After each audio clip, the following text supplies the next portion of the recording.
I'm Nick Westergaard, and this is On Brand, helping you tell your story. Design is about more than just how something looks. It's about how it works for the people using it. On this episode of On Brand, I'm joined by Lee Hoddy, Executive Director at Conran Design Group, to discuss how experience-led design can solve complex brand problems. We'll dive into how he leads multidisciplinary teams to create meaningful work for global names like Sofitel and AstraZeneca, and why every great brand starts with a deep understanding of human needs, wants, and motivations. My interview with Lee is coming right up, but first... Hey marketers, Deborah Eckerling here. And I'm Keith Smith, and we host the MPN Meta Marketing Show, which is not just another marketing podcast, but the marketing podcast about all the other marketing podcasts. Podcasts are booming, right? We love them, and people actually listen. They don't scroll, they don't swipe, well, except maybe during the ad breaks. But here's the secret. With the Marketing Podcast Network, your ads don't make people hit skip. We put your brand on shows that people actually want to hear. That's right. We match your message with podcasts that make marketing nerds like us perk up and take notes, or at least nod knowingly, pretending they understand. And don't worry, because we'll deliver your ad naturally. People might even think that we love your brand personally, which of course we totally do, unless it's a veggie smoothie, then maybe not. If you want your brand heard without making listeners roll their eyes, head to marketingpodcasts.net and catch marketing fans at work, rest, and play. Seriously, your audience is already listening. Make sure they hear your brand and not our awkward jokes. Join the conversation, because good ads shouldn't just be tolerated, they should be enjoyed. Yes! You enjoy podcasts. We know because you're listening to one. Hi, I'm Jason Falls, the executive producer of the Marketing Podcast Network. We love podcasts too, so much so that in addition to providing you with the great episode you're listening to, we also help businesses, brands, and even individuals produce their podcasts. MPN Studios offers podcast consulting and production services to help you get you or your business its very own podcast. We've helped dozens of smart people, advertising agencies, and brands develop podcasts. All you do is record your content or interview. We take that and deliver a professionally produced audio or video episode, complete with show notes, transcriptions, and even promotional clips to use on social media. And our monthly subscription prices are hard to beat. If you or your company are jonesing to have your own podcast to establish thought leadership, drive business leads, or just have fun talking about your business or topic of choice, we'd love to help. Learn more at marketingpodcasts.net/studio. That's marketingpodcasts.net/studio. Lee, welcome to On Brand. Hi, Nick. Hi, how are you? Delighted to be here. Thank you for having me. Now, you've said that great brands start with understanding people. When you're kicking off a major rebranding like you did for Sofitel, how do you actually get to the heart of those human motivations before a single pixel is moved? Yeah, that's a great question, Nick. I guess at Conran, we're really quite obsessed with experiencing customer journeys. So I think the opportunity to look outside of the known touch points to really, I guess, go deep on the experience, to map the emotions, understand the friction points, the motivations, the expectations. I mean, it's a fairly intense stage, but a hugely valuable one. So I guess really we're looking to uncover the moments in the experience that can really shape the perception of a brand. So, typically you'd start a project, you might look at the sort of key signatures or touch points, but really getting into that sort of emotional mapping and understanding those sort of moments of friction and experience are the sort of where the gold is, really, I think, in terms of building a brand. So I want to build on that a little bit, because you talked about, the emotional mapping. And I think we hear things like that talked about when it comes to the work of branding.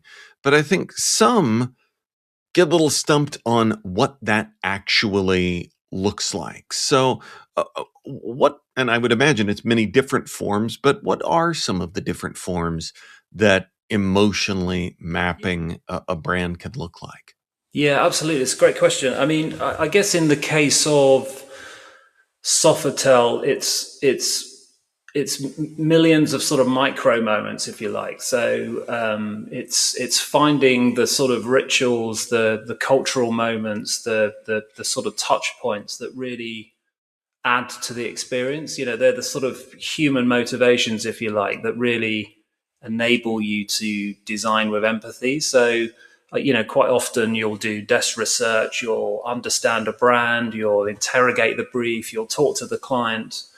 But really, the sort of gold is, you know, meeting the people, understanding the customer journeys, really getting under the skin of how they experience the brand, and they're the emotional moments, if you like, that you can kind of map into the experience. And you know, obviously then you pair that with your positioning or your sort of creative idea to, you know, effectively create new moments in the experience, new cultural moments, and, you know, find something that really connects with those customers, those consumers, but also that creates that point of difference in the brand experience. You know, I guess increasingly brands are becoming a little more regimented. I guess, you know, with AI and other technologies, there's a sort of familiarity out there, a bit of a sea of sameness. So, you know, in those moments, you find, you know, the opportunity to differentiate. So, yeah, when we talk about that, that's really effectively what we mean. So we talk about finding those human moments that are part of the brand experience. You've led creative for some very corporate brands like AstraZeneca. How do you bring high level, human centric design to industries that maybe traditionally are seen as more functional, cold? Yeah, that's a great question. I guess I think there's an opportunity within every project to, you know, there's a pursuit by every organization, isn't it? And I think, you know, probably the clients that we work with, there's an alignment of ambition. So they may be in hospitality, they may be in healthcare, they may be in automotive, but I think there's an alignment of ambition. And, you know, I think you need to find within the brief the sort of pursuit of human endeavor, you know, the sort of breakthroughs that might make a difference to people's lives. So, but at Conran, we always talk about, you know, progress and thoughtful design that can enable and inspire that progress. So I guess it's no different from a big pharma company or an automotive business or a hospitality business. There's just a, you know, there's moments in the experience where you can really create moments of humanity. And, you know, I guess businesses like AstraZeneca and other big players in that space, they're looking to, you know, make connections, more meaningful connections with their stakeholders, HCPs, patients. So yeah, you've got to find the same human moments in the experience, I think, to really cut through. So, storytelling and design are often two sides of the same coin. How do you ensure that the brand story remains consistent as it moves from a strategic idea to something that is part of a physical or digital experience? Yeah, that's a great question. So, well, I think fundamentally storytelling is a really crucial part of building a brand. I mean, clearly, you know, it sort of operates on another level of engagement. So, you know, we all connect with stories in a really sort of meaningful way.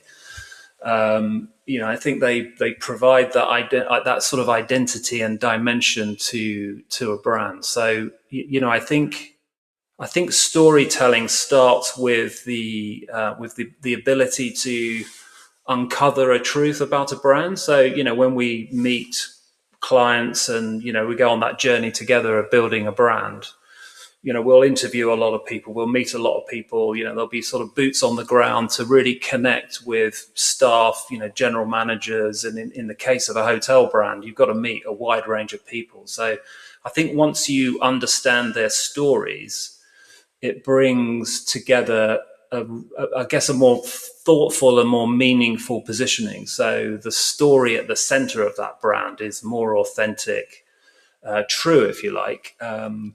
And then that enables you to build a positioning that's really powerful, that's really authentic, and create something that feels a little more sticky, if you like. So, that enables you to then sort of layer on the stories throughout the brand experience. But there's this DNA, this thread that holds true throughout that experience.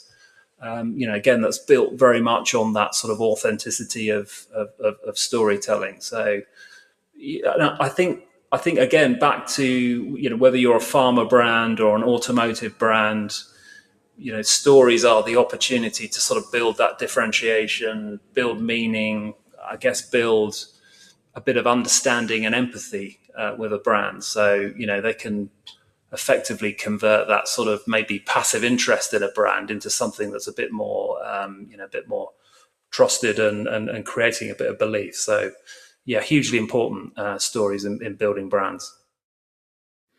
So, how do you, with every place that a brand is expected to show up, how do you find, like you said, that kind of common, consistent thread of story and ensure that it is coherent across all of the different places where we expect to find brands today?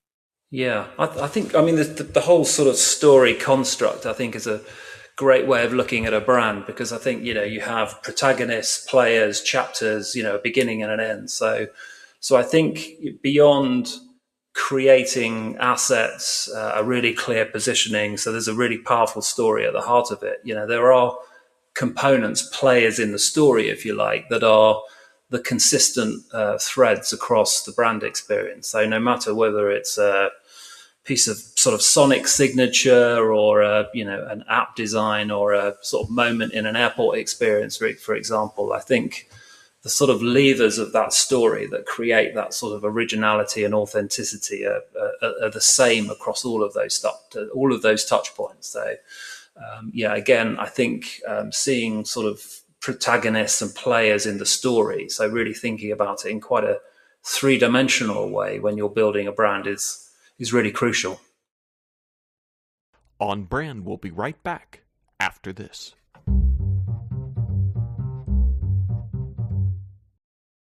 Now, back to the show. This one goes out to anyone looking to buy a car. CarMax has all the options. You like options? Oh, yeah. Big options guy. Sure, you'll buy a car once you've seen all your options. All 45,000 of them. Sedans, pickups, four-wheel drives. They're all options when you're an options guy. CarMax even has options for how you shop, at home, online, or on the lot. Want to buy your way? Want to drive? CarMax. So, speaking of the players, as you were talking about with characters in the story, you talk a lot about leading multidisciplinary teams. And I think in the agency business, that can be a real challenge because it's a business that's historically siloed. How do you foster collaboration, meaningful collaboration between a diverse team that includes designers, business strategists, experience experts? It's a lot of different kinds of people. Yeah, absolutely. And we're quite a broad church of a business. So we have maybe more than others quite a range of skills and creative talent within the business. So I think in terms, it's really as an orchestra, really, conducting that orchestra. I think from the outset you've got to have a culture of collaboration. So you need each silo needs its framework, it needs its operating codes, it needs its way of managing its particular skills, expertise, and process. But I think the agency needs a sort of culture of collaboration from the outset to bring those audiences together. I think that's critical in building great sort of synergies and collaboration with those audiences. I think I think on a project basis, I think you've got to, I think as creative leaders, particularly, you've got to surface the sort of ambition in the project, because I think if you can kind of elevate the discussion from the outset around the opportunity, the ambition in the brief, you sort of take everyone outside of their comfort zone a little bit, but you also take them out of their space of unconscious bias, if you like. So everyone is a level playing field. Everyone is contributing to the sort of shared success of that brief. Thinking about the opportunity, the ambition of that brief. So I think number one, you need a sort of cultural ethos of collaboration. Number two, I think, always surface the ambition in the brief that everyone can unite behind before everyone tucks into their particular lanes and starts doing the work. So, and I think maybe that's where the disruption is, particularly around generating ideas. So, which is the space that I'm obviously responsible for. So it all comes down to the brief. But what would you say? Just out of curiosity, what makes a good brief? Because I feel like it's kind of become something that's taken on a life of its own, started with best intentions, and like so many pieces of communication in the world of work, it can get bloated with jargon and even agency speak that can disconnect us from meaningful conversation around the brand. So is there an unlock there that you and the team use for a brief that helps not only get everyone on the same page, but like you said, elevates? Yeah. I think there's it's sort of twofold, the answer there. I think the opportunity to interrogate the brief initially with the client. So, typically it's a client brief or a mediator or some function of the marketing department, etc. So I think having a stage of really understanding that brief, interrogating it, and then I think working together in the early phase. I mean, particularly in the case, say, of a rebrand or a major piece of sort of branding project or program. Then I think in those early phases, there's a sort of revisit to the brief, a sort of brief 2.0, if you like, where you can really take on board key learnings from initial engagements from clients, initial maybe sort of mapping of consumer experiences or stakeholder interviews, and then really come back together with the learnings, the insights, and sort of build brief 2.0 that's really sharper maybe than the original. Maybe it inherits the original ambition of that brief, but then moves into a place where it's informed by the discussion, the workshops, the sort of early tussles around the sort of areas of focus and the opportunities. I think that's really critical. I mean, as a creative team, and there's the brief, there's the sort of big brief, if you like, but we always like to internally bring quite a diverse team together around that brief. So before your first question around, before we even a pixel's even moved, there's quite a big step and discussion around that brief. Where might that go? What is the opportunity to connect with those audiences? What is the inherent ambition in that brief? And just making sure that there's a sort of mini step between signed off brief and the sort of project getting into the sort of full phases of work of, building the strategy, creating the identity, etc. So, yeah, sounds like quite a lot of interrogation of the brief, but we found that it creates, the sort of cadence in the process, and it creates, I guess, a kickoff that's more on point and has, a lot of energy in it to sort of deliver the best work. So ultimately, that's what we like. Sounds like that might take forever, but it's really quite a quick process. Well, and like so many things, it may take some time, but as really definitely worth the time for the team as well. Now, before, out of my own curiosity, I took you down the brief rabbit hole. You were mentioning that so much of your work is around idea generation. And I, of course, would not be a podcast in the year 2026 if I didn't say, so idea generation and AI feels both helpful and a slippery slope, and potentially a creator of some anxiety in the business. So, as a leader, where do you land on AI exploration and application and work? Well, it's a big question, and yeah, I guess it's a question we ask ourselves every day. I mean, I'm fortunate enough to be in this business long enough to have lived through these big kind of shifts. So, I mean, yeah, for sure that there are a lot of threats, in terms of the way that we create brands, the way agency models need to change, etc. I mean, almost anything is possible with technology these days. So, but I think I've been in the business a long time, so I think it's fair to say that you can be excited by what's possible in technology, but you can also hold on to some things that are the sort of constants that have remained throughout the sort of last 20, 30 years, really. So, and I think we're already seeing people switching off to the sort of,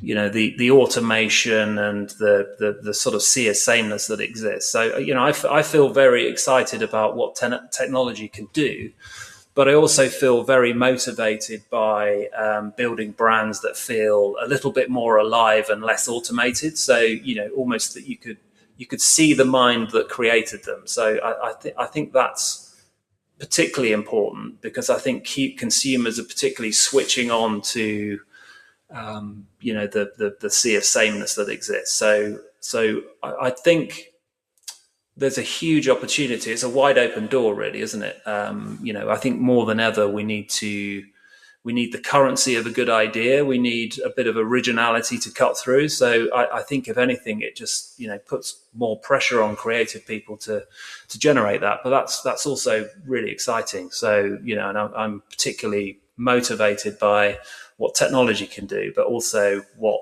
a big idea can do to just cut through everything. And obviously, technology has given us the opportunity to execute quicker, develop more original assets, I guess, create unbelievable films and things that would maybe take weeks a decade ago now take minutes or less. So yeah, it's exciting, I think, what's coalescing out there. So as a leader, is Conran thinking about with clients having question about AI and their work? Are there guardrails? Are there policies? Are there or is that something that you aren't seeing a lot of questions from on the client side? Yeah, we're seeing a lot of questions. I mean, there's an expectation maybe over the speed of delivery, because they're maybe seeing what's possible. There's a sort of blurred line between where the agency begins and where the client team or internal teams take over that process. So I think there's the biggest area of questions, and these are the questions that I can't answer honestly. It's on sort of legal and sort of ownership. So there's a lot of questions around IP and I guess particularly rightly so in many walks of life and client sectors, particularly in healthcare. The authenticity of and origin of those assets, ideas, particularly important. So.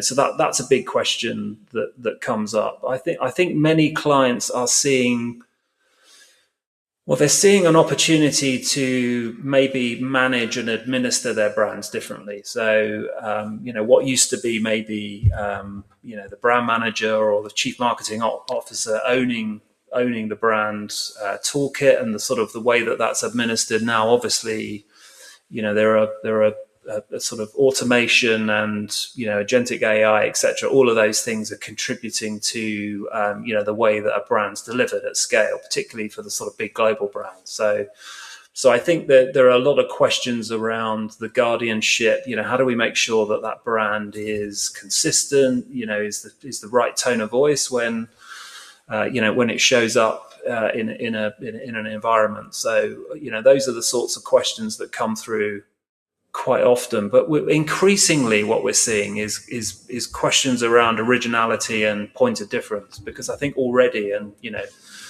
a great deal of technology, continues to sort of shape the brand experience. But increasingly, I think clients are quite switched on to that sea of sameness. So, and obviously, agencies and the originality of ideas is the opportunity to really cut through, create that relevance, create that surprise, really. So I think there'll be more questions around that, and obviously more opportunities for agencies to continue to sort of surprise with great ideas. So I think those are the sort of key themes that are coming through.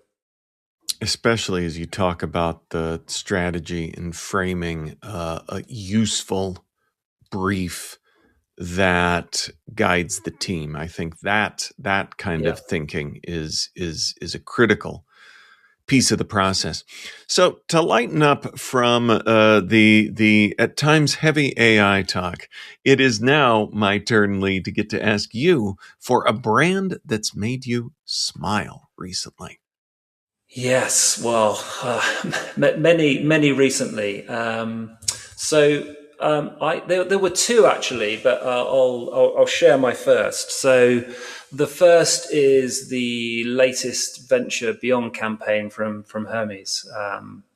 It's obviously a very elegant brand. It prides itself in beautiful products. They just created this campaign that has these lovely illustrations. They're really evocative in their storytelling. They have these little creatures that sort of venture across the ocean. They're obviously wearing beautiful products from Hermes. But there's just a lovely sort of joy and humanity in the work that's that really cuts through, I think, particularly at the moment. There's a sort of craft and imagination. But on a sort of serious point, it's just wonderfully charming and beautiful. But on a serious point, it sort of speaks to that idea of meticulous technique. It sort of represents the brand's, I guess, artisanal craft, if you like. So I think again, I can share the reference, obviously, for the benefit of this podcast. But it's a really beautiful bit of work. I love the fact that they've commissioned, real illustrators, animators. I think you can tell that there's real craft and effort that's got into it. And I think as a piece of work, it just invites a bit of curiosity. So, there's a lot of respect for the intelligence of the audience. So, I think it really does connect in a way that many brands in that space don't connect at the moment, I guess. So, yeah. Go ahead. No. Sorry. And there was one other, if I may. Please. The other was the Apple Critter Carol, which launched during the festive season. So I think it's just a lovely shift in that space, particularly where there's again so much similarity in the advertising of the big consumer electronics and phone brands. And it's that classic tale of friendship connection. So it's called the Critter Carol. I think everyone's seen it. I think it really connects emotionally. It's the story of these critters that they discover the lost iPhone, all shot on a 17 Pro, of course. And again, it's just another example of something that's really charming, deeply human. There's no CGI. You can, it's all about the puppets and the sort of lovely imperfection of creativity at work. So I thought that was a really powerful example of Apple continuing to put creativity at the heart of its brand thinking. Well, and as you were saying that, right before you said, I was thinking deeply human, and then you went and said it, because that's exactly what it is. Lee, where can folks go to learn more about who you are and what you do? Absolutely. So we have a page dedicated to that on the website. So ConranDesignGroup.com. So you'll find more information there. Anything you need from that history to my role in the business and some of the work I look after. Awesome. Well, we will link up to all of that in our show notes, which folks can find at onbrandpodcast.com. Lee Hoddy, thanks for being on brand with us. Thanks very much, Nick. On Brand is part of the Marketing Podcast Network. If you like what you're hearing, if we've made you smile, you can always listen free on Spotify, Apple Podcasts, or whatever your favorite platform may be. And please take a moment and rate and review the podcast to help others find the show. Until next week, I'm Nick Westergaard, and I'll see you on the internet.